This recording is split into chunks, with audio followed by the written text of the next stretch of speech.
Top ১০১ accounting job interview কোয়েশনের আজকে হচ্ছে দ্বিতীয় পার্ট। দ্বিতীয় পার্টে হচ্ছে আমরা ২১ নম্বর কোয়েশন থেকে শুরু করব, কারণ এই সিরিজের যে ভিডিওগুলো আছে সেটা মোটামুটি ৪টা বা ৫টা পার্ট হবে। তারপর হচ্ছে আমরা ১০১টি প্রশ্ন শেষ করতে পারবো। শুরু করা যাক। আমরা ১ নাম্বার, ২ নাম্বার, ১ থেকে অর্থাৎ ২০ নাম্বার পর্যন্ত আমরা আগের ভিডিওতে দেখিয়েছি, আপনারা আগে ভিডিওটি দেখে নেবেন। আজকে হচ্ছে আমরা শুরু করব হচ্ছে ২১ নাম্বার থেকে। ২১ নাম্বার হচ্ছে ইনভয়েস কি? ইনভয়েস হলো পণ্য বা সেবার বিক্রয়কালে প্রস্তুত করা আর্থিক নথি যা লেনদেনের বিবরণ দেয়। অর্থাৎ ইনভয়েসের মাধ্যমে হচ্ছে আপনি একটা লেনদেনের হচ্ছে পুরোপুরি তথ্য জানতে পারবেন। ইনভয়েস শুধু যে অ্যাকাউন্টিং এর ক্ষেত্রে ব্যবহার করা এরকম না, যে কোনো কিছু আপনি পারচেস করতে গেলে, যেমন আপনি যদি একটা ক্রেডিট কার্ড দিয়ে অনলাইনে কোনো কিছু কেনাকাটা করেন, সেখানেও কিন্তু একটা ইনভয়েস দেয়। ওখানে লেনদেনের সকল তথ্য থাকে, বিক্রেতা ও ক্রেতার মধ্যে আর্থিক লেনদেনের সকল প্রমাণ এটার মধ্যে থাকে। পরের প্রশ্ন হচ্ছে ব্যালেন্স শিট। ব্যালেন্স শিট হচ্ছে একটি আর্থিক বিবরণী যা নির্দিষ্ট সময়ে ব্যবসায়িক সম্পদ, দায় এবং মালিকের অংশ প্রদর্শন করে। মানে ব্যালেন্স শিটের ৩টা পার্ট থাকে, একটা হচ্ছে সম্পদ, আরেকটা হচ্ছে দায়, আরেকটা হচ্ছে মালিকের অংশ। এটি ব্যবসায়ের আর্থিক অবস্থা বুঝতে সাহায্য করে। একটা ব্যবসায়ের সম্পদ কত আছে, দায় কত আছে, মালিক কত টাকা ইনভেস্ট করছে, সবগুলো তথ্য হচ্ছে একটা ব্যালেন্স শিটে থাকে। তারপর হচ্ছে অডিট। অডিট হলো ব্যবসায় আর্থিক বিবরণীর স্বাধীন তদন্ত যাচাই প্রক্রিয়া। এটি আর্থিক তথ্যের নির্ভুলতার নিশ্চিত করে। মানে অডিটের ক্ষেত্রে যদি আমরা বলি, ২ ধরনের অডিট থাকে, একটা হচ্ছে ইন্টারনাল অডিট, আর একটা হচ্ছে এক্সটার্নাল অডিট। ইন্টারনাল অডিট যেটা করে প্রতিষ্ঠানের দৈনন্দিন যে লেনদেনগুলো হয় সেগুলো ঠিকভাবে হয়েছে কিনা সেটা যাচাই করে। এক্সটার্নাল অডিট পুরো ব্যবসার যত লেনদেন হয়েছে এগুলো আবার ফাইনালি ওনারা যাচাই করে তখন আমাদেরকে একটা ফাইনাল রিপোর্ট তৈরি হয়, যেটাকে আমরা প্রফিট লস ইনকাম স্টেটমেন্ট নামে পরিচিত। মানে পুরো যে ব্যবসার আর্থিক চিত্র এটার মাধ্যমে ধরে মানে দেখা যায় হচ্ছে। Bank statement. ব্যাংক স্টেটমেন্ট হলো ব্যাংক কর্তৃক গ্রাহকের হিসাবে লেনদেন অবশিষ্ট প্রদর্শনের একটি রিপোর্ট। একটা ব্যাংক স্টেটমেন্টের মাধ্যমে ব্যাংকের মাধ্যমে ব্যবসা প্রতিষ্ঠান যে ধরনের লেনদেন করুক না কেন সবগুলো হচ্ছে ওই স্টেটমেন্টে দেখা যায়। এটা অনেক সময় মিল করে দেখাইতে হয় যে ব্যাংকের স্টেটমেন্টে ব্যাংক যে তথ্যগুলো দেখাইছে এটা আর হচ্ছে আমরা যে হিসাবটা প্রতিষ্ঠানের হয়ে রাখতেছি সেখানে লেনদেনের কোনো অমিল আছে কিনা। যদি অমিল থাকে তাহলে সেটা ব্যাংক রিকনসিলিয়েশন স্টেটমেন্টের মাধ্যমে করা হয়। ব্যাট কি? ব্যাট হলো মূল্য সংযোজন কর যা পণ্য বা সেবার বিক্রয়ের সময় আদায় করা হয়। ব্যাট যদিও হচ্ছে আমরা মূল্য সংযোজন কর সহজভাবে বলতে গেলে এটি হচ্ছে একটা গুরুত্বপূর্ণ একটা জিনিস, মানে যেটা সরকার যখন রেভিনিউ আদায় করে, ২ ধরনের রেভিনিউ আমরা দেখি, একটা হচ্ছে ডিরেক্ট আর একটা হচ্ছে ইনডিরেক্ট। ট্যাক্স হচ্ছে ইনডিরেক্ট রেভিনিউ, যেটা সাধারণ মানুষ বুঝে না। প্রতিটা পণ্যের সাথে হচ্ছে ব্যাট ইনক্লুসিভ থাকে, সেটা ক্রেতা পরিশোধ করে। ক্রেতার পক্ষ থেকে সরকারের পক্ষ হয়ে কালেকশন করার দায়িত্ব হচ্ছে ব্যবসায়ের। ডেপ্রিসিয়েশন হলো সম্পদের মূল্যমান ধীরে ধীরে হ্রাস করা। এটি হিসাবের খরচ হিসেবে গণ্য হয়। অর্থাৎ একটা অ্যাসেট যখন কেনা হয় সেটা হচ্ছে ডেপ্রিসিয়েশন হবে। আর এই ডেপ্রিসিয়েশন গুলো হচ্ছে আমরা যে অ্যাসেটটা কিনি ৫ বছর ১০ বছরের হিসাবে হচ্ছে আমরা ভাগ করে নেই। ভাগ করে প্রতি বছর হচ্ছে একটা অংশ খরচ হিসাবে দেখানো হয়। এটা করার মূল কারণ হচ্ছে, কারণ যখন অ্যাসেটটা নষ্ট হয়ে যাবে অর্থাৎ তার লাইফ সার্কেল শেষ হয়ে যাবে তখন যাতে আলাদা করে একটা ফান্ড রাখা, যেটা ডেপ্রিসিয়েশনের হিসাবে এই টাকা দিয়ে আবার নতুন একটা অ্যাসেট যাতে কিনা যায়। তাই ডেপ্রিসিয়েশন মানে হচ্ছে সম্পদের ব্যবহারজনিত ক্রয়। এটা ব্যবসায়ের দৈনন্দিন মানে বছরের যে খরচ আসে এই খরচ হিসেবে চার্জ করতে হয়। Business plan. বিজনেস প্ল্যান যদি আমরা বলি তাহলে এটি লিখিত নথি যা ব্যবসায়ী লক্ষ্য, কৌশল, আর্থিক পরিকল্পনা বর্ণনা করে। অর্থাৎ বিজনেস প্ল্যান হচ্ছে বিভিন্ন ক্রাইটেরিয়া থাকে। যেমন যদি আমরা একটা প্রতিষ্ঠানের কথা চিন্তা করি, যদি আমরা একটা নতুন একটা প্ল্যান্ট ইনস্টল করতে যাচ্ছি, সেটার একটা প্ল্যান থাকবে, কোথায় থেকে টাকা আসবে, কোথায় খরচ হবে, কি পরিমাণ রেভিনিউ আসবে, যেটাকে আমরা ব্রড ক্যাটাগরিতে বলতে পারি যে ব্রেক ইভেন অ্যানালাইসিস অথবা প্রজেক্ট অ্যানালাইসিস। বিভিন্ন মাধ্যমে হচ্ছে বিজনেস প্ল্যানগুলোকে এক্সিকিউট করা হয়। ক্যাশবুক। ক্যাশবুক হলো নগদ লেনদেনের দৈনন্দিন রেকর্ড রাখার বই। ক্যাশবুক বলতে গেলে আমরা একটা হচ্ছে পেটি ক্যাশের কথাও আসে। প্রতিষ্ঠান যে খুচরা নগদান বই আর হচ্ছে নগদান বই, এই দুইটা জিনিস হচ্ছে ক্যাশ বুকের মধ্যে অন্তর্ভুক্ত। অর্থাৎ একটা প্রতিষ্ঠানে আজকে কি পরিমাণ ক্যাশ ইন হলো আর কি পরিমাণ ক্যাশ চলে গেল, এটা চিত্র হচ্ছে সহজভাবে দেখা যায় ক্যাশ বুক মেনটেন করে। ক্লায়েন্ট ক্লায়েন্ট হলো সেই ব্যক্তি বা প্রতিষ্ঠান যিনি ব্যবসায়িক পণ্য বা সেবা গ্রহণ করেন। অর্থাৎ আমরা ক্লায়েন্টেরও বিভিন্ন এরিয়া আছে। যদি আমরা বলি যে আমার যদি সার্ভিস টাইপের কোনো ব্যবসা দেই, সেক্ষেত্রে যাদেরকে আমরা সার্ভিসটা দিই তাদেরকে আমরা ক্লায়েন্ট বলি। আর ব্যবসা প্রতিষ্ঠানে সাধারণত হচ্ছে সার্ভিস টাইপের ক্ষেত্রে এই ক্লায়েন্টটা বেশি ব্যবহার করা হয়। আর ম্যানুফ্যাকচারিং প্রতিষ্ঠানে ক্লায়েন্ট না বললে সেটাকে সাপ্লায়ার অথবা অ্যাকাউন্ট রিসিভেবল যেটা আমরা বলি সেটা বলা যাবে, মানে ক্রেতা বিক্রেতা। ক্রেডিট টার্মস খুবই গুরুত্বপূর্ণ, যা আপনি একটা পেমেন্টের শর্তাবলী যা বিক্রেতা ও ক্রেতার মধ্যে নির্ধারিত হয়। বিক্রেতা ও ক্রেতার মধ্যে ক্রেডিট টার্মটা যখন হয় যে একটা পণ্য কয়দিনের মধ্যে ডেলিভারি দিবে, টাকা কিভাবে দিবে, ক্যাশ দিবে না ব্যাংকে দিবে, কতদিনের মধ্যে দিবে, এই ধরনের সকল শর্ত হচ্ছে ক্রেডিট টার্মসে লেখা থাকে।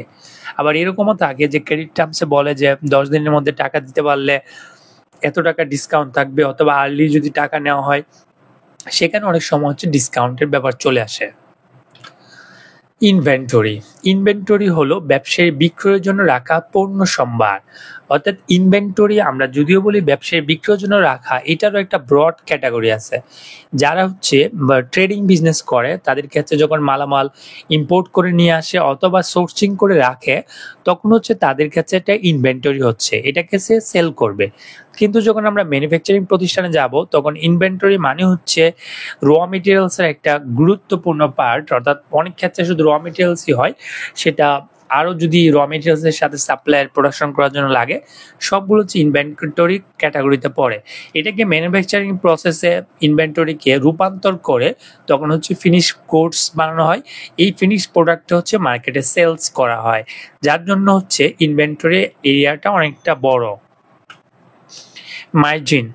মার্জিন হলো বিক্রয় মূল্য থেকে খরচ বাদ দিয়ে অর্জিত লাভের অংশ। এখানে মার্জিনের অনেকগুলো টার্ম আছে, যেমন এলসি মার্জিনের ক্ষেত্রে আমরা যে জিনিসটা জানি সেটা হচ্ছে এলসি করতে গেলে একটা হচ্ছে 100% এলসি ভ্যালু, 20%, 10% এরকম একটা টাকা আগেই হচ্ছে ব্যাংকে জমা রাখতে হয়।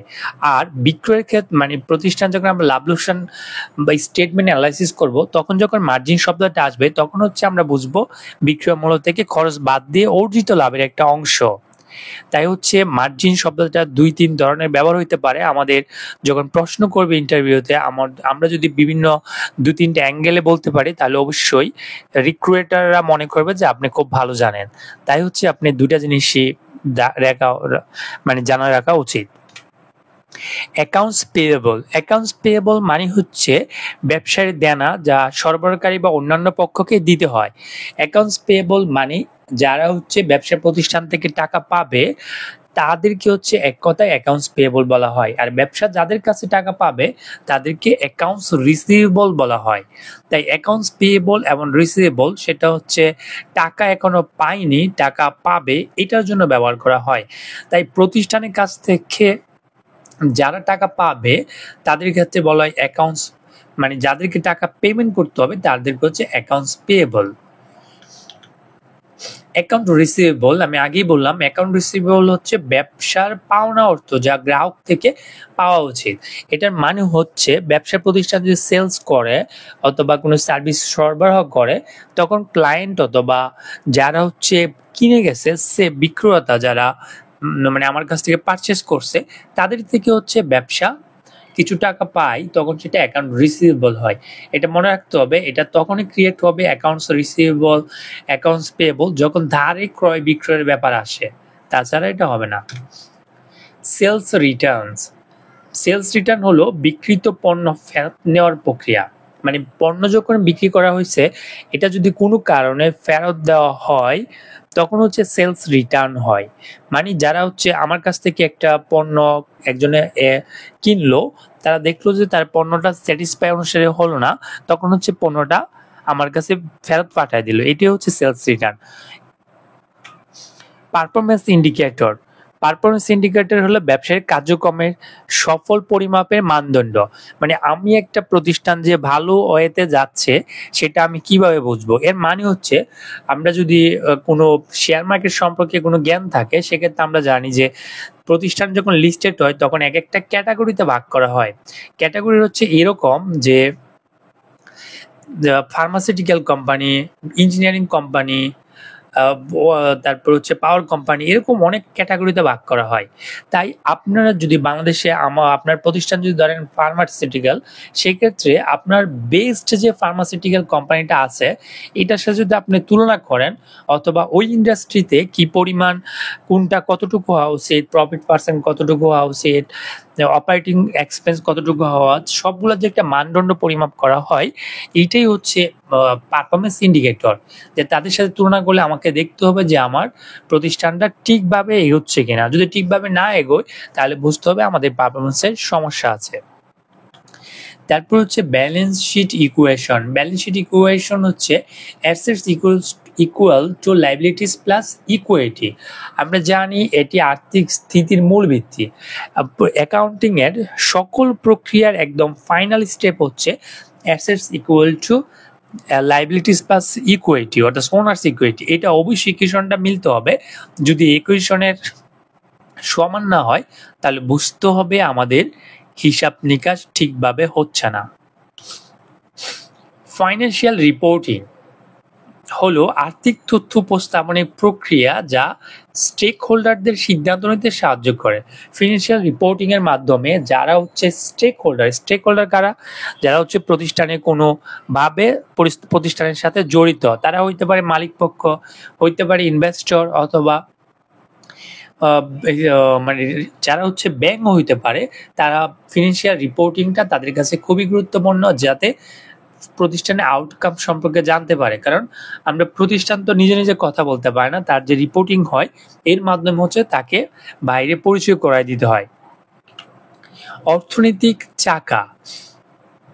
অর্থনৈতিক চাকা হলো অর্থনৈতিক কার্যক্রমের ধারাবাহিক প্রবাহ, যেখানে পণ্য সেবা অর্থ বিনিময় হয়। মানে সার্কুলার ফ্লো অফ ইকোনমি, যেখানে ধারাবাহিকভাবে পণ্য সেবা অর্থ বিনিময় হয়। তাই এটা পুরো একটা প্রক্রিয়া যার মাধ্যমে একদম পণ্য একজনের কাছ থেকে আরেকজনের কাছে বিনিময় পর্যন্ত এর মধ্যে involvement. Tax return. Tax return হলো সরকারকে জমা দেওয়ার একটি ফর্ম যা ব্যক্তি বা প্রতিষ্ঠানের আয় ও করের তথ্য থাকে। প্রতি বছর বাংলাদেশে যেটা হয়, ইনকাম ইয়ার যখন শেষ হয় তখন পরবর্তীতে 30শে নভেম্বরের মধ্যে পার্সন, যারা ব্যক্তি আছে, তাদের হচ্ছে ট্যাক্স রিটার্নটা সাবমিট করতে হয়। তারপর হচ্ছে কোম্পানি ক্ষেত্রে দেখা যায় নতুন আইন অনুসারে মার্চের 15 তারিখের মধ্যে, অর্থাৎ যদি আমরা ইনকাম ইয়ার ধরি 2024-25, তাহলে 25-26 হবে অ্যাসেসমেন্ট ইয়ার। ওই অ্যাসেসমেন্ট ইয়ারের ক্ষেত্রে হচ্ছে মার্চের 15 তারিখের মধ্যে হচ্ছে ট্যাক্স রিটার্নটা জমা দিতে হবে। তাই ট্যাক্স রিটার্নটা নিয়ে আলাদা ভিডিও আছে আমার চ্যানেলে, যেহেতু ট্যাক্স ব্যাক নিয়ে প্রচুর ভিডিও আছে, আপনারা দেখে নেবেন, তাহলে আরো জ্ঞান অর্জন করতে পারবেন।